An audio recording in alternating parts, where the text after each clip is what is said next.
Hello, today I'll be presenting to you our approach to modeling the uncertainty of the ICP algorithm for a new SLAM system developed for the novel EELS robot. I'll start by telling you a little bit about this robot and its proposed mission.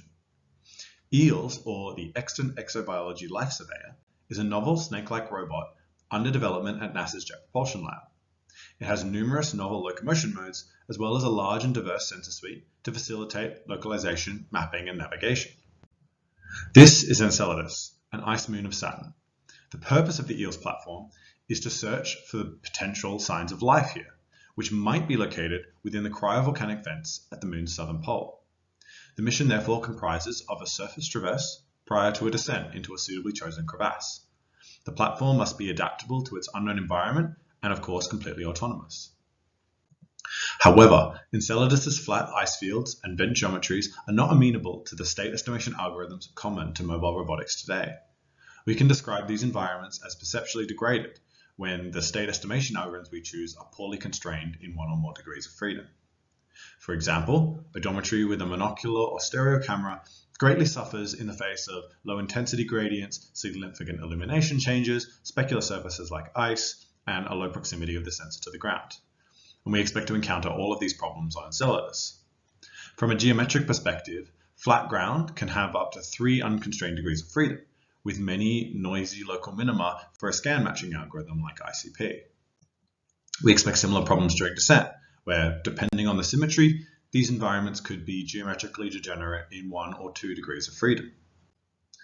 Our approach is then to fuse information from multiple sensors, so that together the state estimation becomes well conditioned in all directions. To this end, we developed a new open source SLAM framework called Serpent, which uses covariance matrices to appropriately weight each sensor modality in a joint optimization. In this context, the focus of our paper was the development of a covariance estimation approach for the ICP algorithm in order to facilitate the inclusion of LiDAR scan matching within the state estimation. The iterative closest point algorithm is a least squares minimization scheme that estimates the transformation between 2 sets of points and is proven effective in LiDAR-based odometry. Estimating the uncertainty of the result is essential for multi-sensor fusion, but has, however, proven very difficult. The seminal work of Sensi derived this approximation of the ICP covariance from first principles, and despite providing the foundation for many works to follow, has not been fully exploited. We were motivated to revisit ICP covariance estimation upon reviewing the literature for several reasons.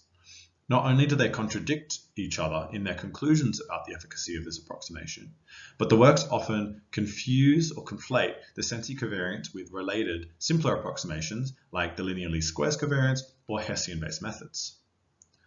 Secondly, almost all works assume points are perturbed by independent isotropic Gaussian noise, which completely fails to model the shape, magnitude, or correlation of point covariances for real sensors. To remedy this, we derive for the first time a concise closed form for the non-Hessian term, and therefore the full approximation, as well as develop sensor models to capture the shape and correlation of LiDAR point covariances. We also, for the first time, evaluate these covariances within a complete online SLAM pipeline, Serpent. We tested on 3 inglacial conduits called Moulins, as well as 2 surface traverse datasets, which contained a low degree of geometric variation. We demonstrated that our method was the most consistently high performing compared to the other methods, like the constant covariance and the linear least squares covariance, and that employing a range-based sensor model yielded accuracy improvements over a simple isotropic Gaussian noise. A constant covariance is the most likely to be chosen in practice. However, because it doesn't take the environment into account, and because it has to be hand-tuned, it often fails or yields a very high error. We also sought to demonstrate that ICP with covariance modeling is appropriate for the Enceladus mission. To show this, we evaluated the performance of another state-of-the-art algorithm called LIOSAM, which is feature-based. But while highly accurate in structured environments, LIOSAM failed to perform accurately or robustly in all 5 of these perceptually degraded datasets.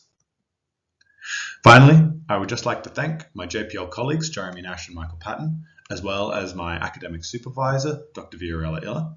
I'd also like to thank Rowan Thacker, Masahiro Ono, and all of the other passionate people of the EELS team who made this paper and this work possible. Thank you.